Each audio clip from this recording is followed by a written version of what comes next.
بسم اللہ الرحمن الرحیم۔ بس یہ دعا اس طرح پڑھیں۔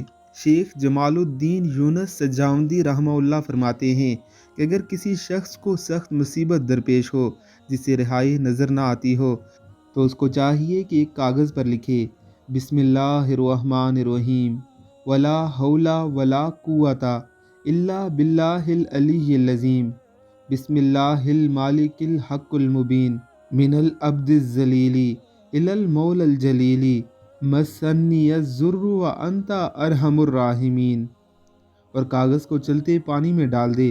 اگر ہفتے کے اندر اندر اس کی مراد پوری نہ ہو جائے تو قیامت کے دن میرا دامن ہوگا اور اس کا ہاتھ 18 سال کا میرا آزمودہ ہے، جس کو دیا فائدہ لازمی ہوا، جائز مقصد میں کامیابی لازمی ہوئی، کوئی لاپتہ ہوا تو اس کا بھی پتہ چل جائے گا۔ زیادہ بہتر نتائج کے لیے 2 رکعت نفل پڑھ کر شیخ جمال الدین کو ایصال ثواب پہنچائے۔ یہ مجربات اولیاء میں سے ہے۔ اللہ رب العزت کی ذات ہم سب کو اس پر عمل کی توفیق عطا فرمائے۔ آمین، اللہم آمین۔